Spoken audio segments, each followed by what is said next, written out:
Bonjour les beautés en herbe et bienvenue sur ma chaîne. Aujourd'hui je suis très heureux de vous retrouver pour une vidéo produit flop, produit inutile, produit que je n'ai pas du tout aimé et produit que je n'utilise pas et qui sont en train de croupir dans mes fonds de placard. Alors on va commencer tout de suite parce qu'il y a pas mal de choses et il y a même des très vieilles choses, donc c'est parti. Premier produit, je vais les prendre au hasard, c'est cette huile pour bébé de la marque Johnson Baby Oil, huile Oli. Ça se vend chez Action, ça ressemble à ça. Et moi, en général, j'aime bien utiliser des huiles. J'avais notamment utilisé l'huile pour bébé Calum qui est juste géniale. Je m'en sers pour mes cuticules, pour mes pieds quand ils sont secs, pour faire des massages, pour nourrir mes coudes. Je peux m'en servir également parfois même pour démaquiller quand ça convient, quand ça pique pas et que c'est adapté. Là, par contre, cette huile-là, je la déteste. Alors, en fait, c'est simple, il suffit de regarder la composition et ça contient de la paraffine liquide en très grande quantité, de l'isopropylpalmylate et du parfum. Alors, on aurait pu avoir de la paraffine liquide et un parfum agréable, mais pas du tout. Si je l'ouvre et que je la sens, bah moi je trouve que ça sent le cirage pour chaussures. Donc en plus ça sent pas très bon, c'est de la paraffine liquide qui a aucun effet ni sur mes ongles. Pourtant on dit que la paraffine c'est bon pour les ongles, mais moi j'ai pas trouvé d'amélioration ni pour les ongles ni pour la peau, donc je la déteste. Et bien sûr je vous recommande pas de l'acheter. On va continuer, hop je vais mettre ça de l'autre côté, par un deuxième produit qui est en train de croupir au fond de mes armoires et qui n'est pas du tout efficace. C'est le kit de lissage résistant au shampoing 3 semaines de Jean-Louis David. Alors ce produit-là, je ne comprends pas du tout, mais alors vraiment pas du tout, le principe. C'est-à-dire que c'est un produit que vous appliquez sur vos cheveux, qui sent très mauvais. Quand on regarde le mode d'emploi, il y a plein de mises en garde partout. Attention, attention, pas plus de ça, pas de ci, pas de ça. Et au final, eh bien, ça ne fait rien sur les cheveux. Mais alors, quand je dis que ça fait rien sur les cheveux, c'est-à-dire que moi, sur mes cheveux, ça ne fait rien. Genre, ça ne lisse pas, mais ça ne les assèche pas non plus. Il y a juste cette odeur de déboucheur, car à mon avis, ça contient de la soude. D'ailleurs, on pourrait regarder, j'ai la composition, gel de lissage. Bonne question, est-ce qu'il y a de la soude là-dedans ? Bonne question, en tout cas ça sent une drôle d'odeur, c'est pas agréable, ça ne fonctionne pas, ça ne les lisse pas, ça ne les assèche pas, ça fait rien de tout ce qui est marqué, même si on laisse poser 5 minutes de plus, donc ça aussi il faudra qu'on m'explique. Alors je vais continuer avec un autre produit, grande déception, marque de luxe, la Terracotta pour homme de chez Guerlain. D'ailleurs il me semble que ce produit n'existe plus. Donc ça ressemble à ça, je vais tout simplement vous ouvrir ce petit bijou parce qu'au niveau du packaging quand même c'est assez joli. Donc vous avez une belle boîte plein de carton avec un joli petit poudrier en forme un petit peu d'ogive.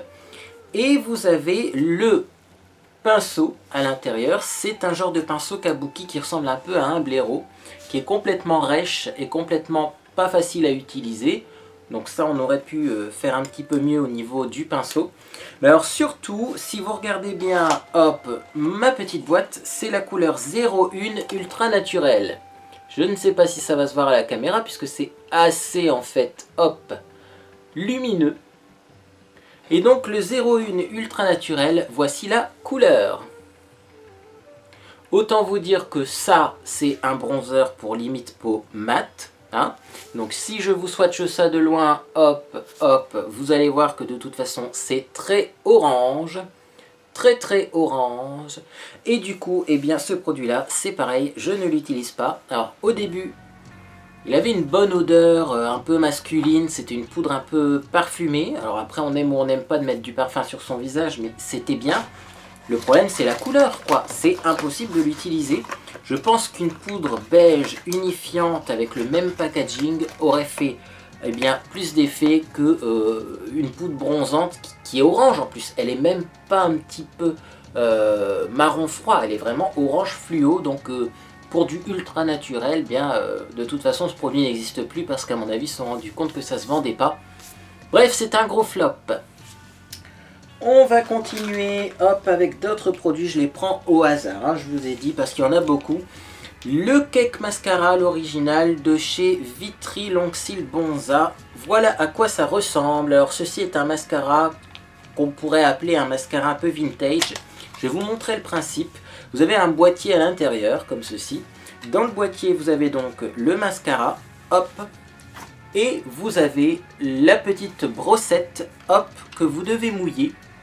Vous tripotez le mascara avec la brossette humide et vous vous faites les cils.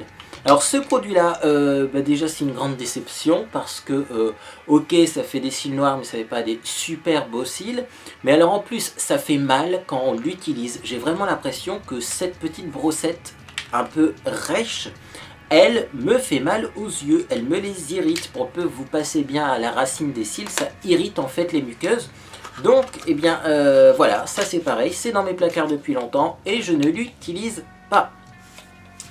On continue avec un autre produit et c'est tout simplement l'hydratant teinté protecteur anti-imperfection DD Dermodéfense de chez Mixa Expert Peau Sensible. Donc là également, Mixa est une marque que j'aime bien. Leurs soins anti-imperfection et leurs lotions anti-imperfection sont géniales. C'est pour les peaux sensibles à imperfection, c'est un soin teinté, sauf que la couleur est orange fluo. C'est-à-dire qu'ils ont dû avoir les mêmes conseillers que chez Guerlain quand ils ont fait leur terracotta. C'est-à-dire que clairement, et je vous fais un swatch, là également, c'est juste impossible à utiliser. Clairement, c'est pour les peaux mates. C'est-à-dire que ce produit, je pense qu'il a été formulé et coloré pour les peaux mates. Mais pour les types caucasiens comme moi, je ne peux pas l'utiliser. Alors c'est dommage parce que ça a un bel effet, c'est bien couvrant, ça fait un peu un effet fond de teint très couvrant qui en même temps va soigner les imperfections. Mais avec cette couleur-là, on ne peut pas faire grand-chose. Alors j'ai essayé de l'éclaircir avec d'autres produits. À chaque fois, j'ai le même résultat. Donc je le réserve peut-être pour cet été. Et encore, c'est même pas sûr parce que moi, ça va être même foncé pour l'été, c'est dire. On continue avec un autre produit que je n'ai pas du tout aimé et que je n'utilise pas du tout, c'est le primer pour les lèvres, le Lip Primer de chez Primark. Voilà à quoi ça ressemble. Ça ressemble, hop, à un petit rouge à lèvres, crayon, je ne sais même pas comment décrire cette chose, transparente. Donc là clairement, hein, si je vous le swatch, vous n'allez rien voir parce que c'est transparent avec un fini légèrement mat, hein. On voit rien. C'est très crémeux comme texture, mais alors ça sert à rien. C'est-à-dire que si vous mettez ça avant d'appliquer votre rouge à lèvres, eh bien le rouge à lèvres ne tient pas dessus. Et si vous appliquez ça, eh bien seul, ça n'hydrate pas vos lèvres. C'est-à-dire que c'est une texture très crémeuse comme du baume à lèvres, mais ça n'hydrate pas les lèvres. Donc ce truc c'est pareil, je l'ai acheté, je ne l'utilise pas. J'ai essayé également de le mettre en dessous ou au-dessus des rouges à lèvres mat et longue tenue. Eh bien ça ne fonctionne pas, ça fait partir le rouge à lèvres. Donc c'est dans mon armoire et si un jour je trouve une utilité à ce produit, je vous ferai signe. Peut-être que sur les cuticules ça fonctionnerait. Il faudrait regarder la composition, mais en plus la composition elle s'est un peu effacée. Mais peut-être que sur les cuticules ça ferait un crayon cuticule. En tout cas pour le moment c'est dans mon armoire et je ne l'utilise pas. Autre produit que j'ai depuis un très long moment, et là vous allez voir des produits, vous allez vous demander comment ça se fait que j'ai encore ça chez moi. On a notamment les glosses de chez ELF. Ces fameux glosses qui se vendaient dans des tubes en plastique et qui avaient un embout applicateur complètement délirant puisque c'est un embout applicateur, vous voyez, en plastique comme ceci. Hop. Et donc ces glosses, eh bien j'en ai beaucoup. Vous allez me demander pourquoi. Parce que j'ai acheté un kit où il y en avait 5 ou 6 à l'intérieur. Et finalement, eh bien au bout de 4 ans, je ne les ai toujours pas utilisés. Alors pourquoi j'aime pas ces glosses? La première des choses, c'est quand même l'applicateur. Je vais essayer de vous en montrer un d'une couleur un peu plus foncée. L'applicateur qui est vraiment pas pratique, hein. Clairement, ces applicateurs en plastique là, c'est pas précis quand on veut se mettre du gloss. Mais également, eh bien, ces glosses sont très collants, très collants, et en plus, ils ont un goût. Moi, personnellement, je trouve qu'ils ont un goût de sucre, comme si vous mettiez finalement du sirop de sucre sur les lèvres. Donc c'est ni plus ni moins qu'un gel avec du sucre à l'intérieur. Je ne sais pas si on a eh bien, la liste des ingrédients, mais franchement, je pense que ça contient du sucre, hein. En plus, bon, la liste des ingrédients, c'est marqué active ingrédients, mais est-ce que c'est la liste des ingrédients complets? Je ne sais pas. En tout cas, ce produit-là ne me convient pas du tout. Il est collant, pas facile à appliquer. J'ai vraiment en plus au niveau du goût l'impression de me mettre du sirop de sucre sur les lèvres. Donc c'est pas agréable et donc ça aussi ça fait un long moment que je les ai.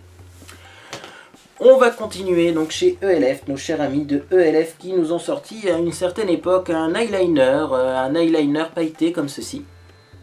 Alors là c'est aussi dédicace parce qu'à mon avis ces produits-là n'existent plus non plus. Hein.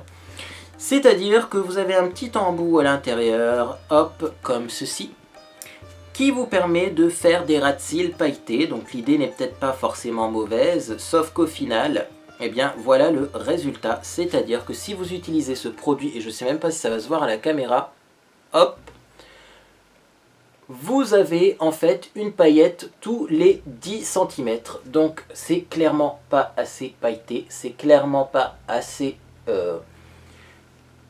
eh bien pigmenté selon moi, si on peut appeler ça des pigments, puisqu'en fait c'est juste un gel collant avec des paillettes. Et en plus c'est ça aussi que j'avais envie de vous dire, c'est que si vous mettez ça au-dessus eh bien, des fards à paupières, ça fait partir les fards à paupières, puisque le gel a tendance en fait à effacer le fard que vous avez mis en dessous.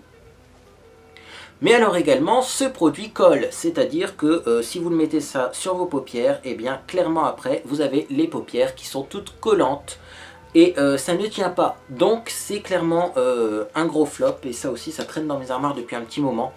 Peut-être que sur les bras, je pourrais essayer d'en mettre un peu comme, vous savez, dans les réveillons ou autres, hein, des produits un petit peu... Mais bon, vous voyez même à la caméra, je suis sûr que vous voyez pas grand-chose. C'est pour vous dire à quel point ce produit est pas terrible. Je vais finir avec ELF tout simplement avec un produit que j'ai dans mes armoires depuis très longtemps et que je n'utilise pas. C'est tout simplement le Warm Bronzer de chez ELF. Alors je sais que beaucoup de personnes l'aiment ce bronzer. J'avoue, je pense pas à l'utiliser, mais son plus gros problème à ce bronzer, c'est qu'il est bien tout simplement irisé. C'est-à-dire qu'on a l'impression d'avoir 4 couleurs d'enlumineur plutôt que 4 couleurs de bronzer. Et alors en plus, c'est des couleurs assez foncées, donc faire de l'enlumineur foncé, je vois pas trop l'intérêt. Si on mélange toutes les couleurs, au final, on se retrouve avec une couleur un peu dorée, un petit peu foncée. Peut-être que pour une peau un peu plus foncée que la mienne, ça pourrait convenir comme enlumineur, et encore, je suis pas sûr. Alors moi, j'aime bien quand même cette partie-là. C'est la seule couleur que j'aime bien, et je pense que c'est pour ça que je l'ai acheté. C'est-à-dire que ça fait un petit blush, un petit peu pêche. Je sais pas si ça va se voir à la caméra. Mais là, clairement, voilà, c'est la seule couleur qui est à peu près potable. Sinon, les autres sont très irisés et ne conviennent pas du tout en fait pour faire un bronzer. Donc ça, c'est un flop. Peut-être que je porterai un peu plus souvent celui-ci en blush, mais en plus, comme on n'a pas de vraie séparation entre les couleurs, c'est pas évident de prélever qu'une seule couleur. Donc on verra cet été, mais en tout cas, ça fait longtemps que je l'ai dans les placards et je peux vous dire que le produit ne baisse pas, donc c'est un flop. On continue avec d'autres produits. Alors on va parler éponge. J'ai acheté l'éponge de chez Kiko. Vous avez le modèle Kiko, qui est un modèle quand même assez ergonomique. Moi j'aime bien avoir ce modèle-là. Bon, on peut peut-être mieux la prendre. Il y a un côté pointu, un côté un peu plat. Mais alors cette éponge, elle est juste trop rêche, trop dure, pas assez souple, et en plus elle absorbe énormément de matière quand vous appliquez votre fond de teint. Autant vous dire que le résultat avec cette éponge n'est pas du tout satisfaisant, et donc c'est un flop, je ne l'utilise pas. Également on a une éponge encore pire, c'est l'éponge de chez Primark que voici. Elle est noire, elle est là encore plus dure, elle sent en plus une odeur de caoutchouc horrible. Donc cette éponge également, je l'ai essayée et je ne l'utilise pas parce qu'elle est vraiment pas agréable et le rendu n'est pas joli. Et enfin un autre produit que je n'ai jamais utilisé, qui croupit dans le fond de mes armoires. Alors là va peut-être falloir que je l'essaye quand même pour leur donner une chance, mais ce sont les éponges Primark, les mini éponges qui permettent de mettre de l'anti-cerne ou parfois faire un petit peu de contour ou ce genre de choses. Mais enfin j'ai tellement été déçu par cette éponge, par son odeur de caoutchouc immonde et par sa texture très dure qui me fait limite mal quand je tapote avec, que j'ai même pas utilisé finalement les mini éponges. Donc je leur donnerai quand même leur chance, mais pas sûr que je les apprécie. En tout cas pour le moment, elles croupissent dans mes armoires. On va continuer avec d'autres produits. Alors un produit que j'ai acheté et je me demande vraiment pourquoi j'ai été acheter ce produit. Ça s'appelle Pur de chez Carlo Di Roma. Ça ressemble à ça. C'est un beau petit boîtier de poudre libre. Alors la poudre en elle-même a une couleur assez intéressante, ça ressemble un peu à la poudre banane, hein, un peu une couleur jaune, verdâtre, qui va corriger justement les rougeurs. Mais le problème de cette poudre, c'est qu'elle est très pailletée. Donc c'est trop léger pour un enlumineur, c'est clairement trop pailleté pour une poudre visage. Clairement on ne pourrait pas mettre ça sur l'ensemble du visage, ça ferait boule à facettes. Donc ben voilà, ça fait partie des produits que j'ai, que je n'utilise pas. Donc je ne sais même pas si ça va se voir à la caméra. Mais voilà, clairement, vous voyez, là sur mon doigt, on voit peut-être un petit quelque chose. Mais alors si je l'étale, clairement ça ne fait pas enlumineur du tout, hein. Très vite on ne voit plus rien, ou alors il faudra en mettre vraiment des couches et des couches. Donc c'est une poudre hybride, mi-poudre, mi-enlumineur. Si vous avez des idées pour utiliser ce produit là, ben, faites-moi signe. Mais en tout cas clairement c'est un produit flop que je n'utilise pas, et je ne vois même pas comment je pourrais l'utiliser. On va finir avec deux produits, et oui la liste était longue, mais dans cette vidéo je ne pouvais pas faire autrement que de vous parler du fameux stylo enlumineur de chez Cynthia Rollet. Je pense qu'on a fait le tour. C'est un stylo enlumineur déjà qui a un packaging très particulier, puisque je trouve quand même que ça fuit. C'est pas un packaging vraiment très utile. Alors en plus regardez là, rien qu'avoir ouvert le capuchon, je sens que si je referme je vais en avoir partout. De toute façon à chaque fois que j'utilise ce produit j'en ai partout sur moi. Et bah, c'est censé être un enlumineur, sauf que si je le mets au-dessus de mon fond de teint, bah, le fond de teint disparaît. Comme par magie, c'est-à-dire que ça fait enlumineur et démaquillant en même temps. Alors du coup, c'est vrai qu'en base de teint, c'est pas moche, parce que j'ai regardé sur internet, je me suis dit mais quels sont les avis de ce produit quand même? C'est pas possible d'aimer ce produit. Beaucoup l'utilisent en base de teint, et je pense qu'au niveau de la base de teint, ça ressemble beaucoup à ces gouttes, vous savez, licornes, qui sont un petit peu à la mode en ce moment sur Instagram. Alors effectivement, en base de teint, ça fonctionne, mais c'est très lumineux, ça a des reflets roses, et moi j'ai des rougeurs, donc autant vous dire que c'est pas compatible. Et celui-ci, clairement, eh bien je n'aurais jamais dû le demander, puisque je l'ai reçu gratuitement, mais vraiment il y a beaucoup mieux pour vachement moins cher, parce qu'en plus il n'y a que 3 grammes de produit, donc clairement prenez les bases effet lumière premier, prenez les gouttes licorne si vous le voulez, mais ça c'est un peu cher pour ce que c'est et ça vaut pas le coup. Et alors j'imagine surtout la femme qui a une robe Dior ou Chanel, qui va se maquiller, qui ouvre le stylo et qui a une grosse goutte qui tombe sur sa robe de luxe. Je trouve ça vraiment pas terrible. Et on va finir par deux petits produits. Alors un petit produit de la marque Avon. Oui, avant j'étais vendeur pour Avon, et oui, il y a des produits qui m'ont un petit peu, pas forcément déçu, mais quand même. C'est un baume à lèvres de la marque Avon Color Trend. C'est un baume à lèvres un petit peu avec des reflets violets et des paillettes à l'intérieur. Le baume à lèvres en lui-même est juste magnifique. C'est-à-dire qu'il fait un petit effet holographique sur les lèvres. Mais alors son gros problème, c'est son odeur. C'est-à-dire que ce baume à lèvres sent pas le bubblegum, sent le bubblegum puissance 1 million. C'est-à-dire que vous mettez ce baume à lèvres sur vos lèvres, vous allez vous coucher, et le lendemain à midi ou même à 4 h de l'après-midi, vous avez encore l'odeur de bubblegum sur vos lèvres. C'est juste impossible. À mon avis, il y a même eu une erreur de dosage au niveau des arômes, parce que ça sent vraiment trop fort le bubblegum. Ce qui fait que même si l'effet est très joli sur les lèvres, je n'arrive pas à l'utiliser, et moi qui aime les odeurs fortes, je n'arrive pas à l'utiliser. Alors j'imagine, si on applique ça sur quelqu'un, finalement, eh bien, qui n'a pas l'habitude des odeurs fortes, à mon avis, elle serait encore plus écœurée que moi. Et on va finir par un dernier produit qui croupit dans le fond de mes armoires. Je vous ai retrouvé le correcteur de teint Couvrance de chez Aven. C'est un stick correcteur vert pour corriger les rougeurs. Alors lui je l'ai un petit peu utilisé, mais je dois dire que je ne l'ai pas énormément utilisé, même si on a l'impression qu'il est petit. En fait il est petit parce que tout simplement il n'y a pas beaucoup de produits à l'intérieur. Et le problème de ce correcteur, ce n'est pas son efficacité, car oui il est efficace. Il est même assez vert et assez épais, donc peut-être pour des petites imperfections ciblées ça conviendrait. Mais le problème de ce produit, c'est que tout simplement il est très difficile à travailler. Il est trop pigmenté, j'ai l'impression, et du coup, bien, voyez, si je veux l'étirer, si je veux l'estomper, on a beaucoup de mal. C'est-à-dire que si on fait un trait sur son visage, le trait est marqué, et peu importe ce qu'on fait ensuite, eh bien le trait va rester, on n'arrivera pas à l'étaler sur l'ensemble du visage. Donc c'est assez dommage. Peut-être même qu'il est un petit peu trop vert, un petit peu trop pigmenté là pour le coup, parce que ok, on peut corriger par la couleur, hein. D'ailleurs je vous ai fait une vidéo à propos de ça, mais là clairement c'est pas une base correctrice, c'est limite un crayon ou un rouge à lèvres au niveau de la pigmentation. Donc je trouve ça trop sec, pas facile à travailler, l'effet est trop vert et donc peut-être un peu trop pigmenté pour ce que c'est censé corriger. Donc là également c'est un flop. Et il me semble que j'ai encore un dernier flop à vous présenter. J'ai clairement failli oublier de vous présenter ce flop. Et ce flop, c'est ça. Alors pour les plus fidèles sur ma chaîne, vous allez reconnaître ce que c'est. Pour les moins fidèles, eh bien je vais vous expliquer. C'est tout simplement le Salon Air Removal System, Salon Laser Air Removal System LAHR2 3000. Donc c'est quoi? Eh bien c'est tout simplement un épilateur définitif à domicile. Vous avez le petit embout avec le laser. Donc moi j'avais choisi un modèle laser parce que le laser n'a pas besoin de changer ses ampoules. C'est-à-dire qu'un laser, on n'a pas d'ampoule à changer, alors qu'avec d'autres appareils d'épilation définitive, il faut penser à changer les ampoules de temps en temps. Mais alors le problème de ce produit, c'est efficace, hein. On ne peut pas dire ce produit est efficace.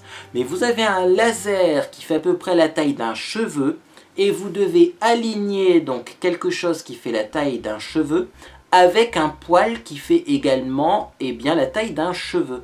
Alors imaginez si vous preniez deux cheveux et que vous devez les aligner correctement pour que ça fonctionne.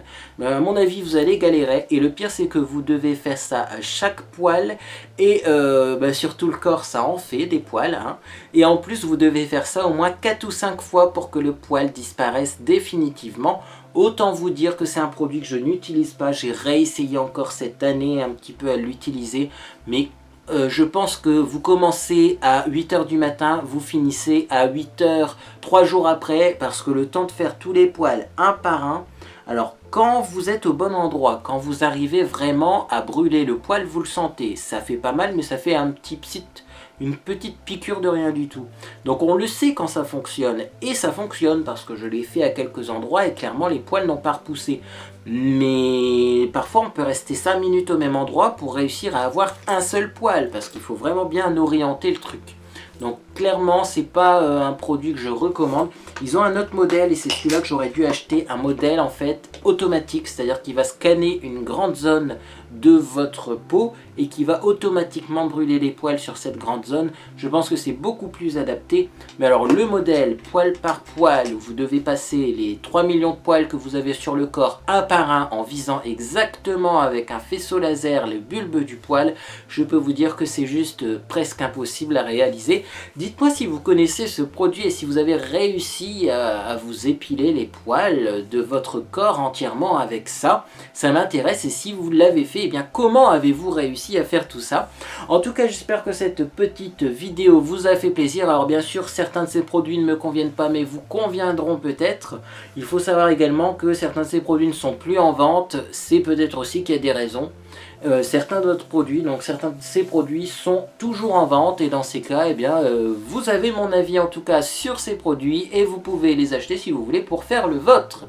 Voilà, j'espère que cette petite vidéo vous a fait plaisir. N'hésitez pas à mettre un petit pouce bleu, ça permettra de faire augmenter ce petit compteur d'abonnés, puisque les pouces bleus permettent de nous faire connaître un petit peu plus et donc d'avoir un peu plus d'abonnés. Bref, c'est du support, c'est du soutien, et pour tous vos abonnements récents, je vous en remercie. Mais également, n'hésitez pas à me laisser un petit commentaire pour me dire ce que vous avez pensé de cette vidéo. Et moi, je vous dis à bientôt sur les réseaux sociaux.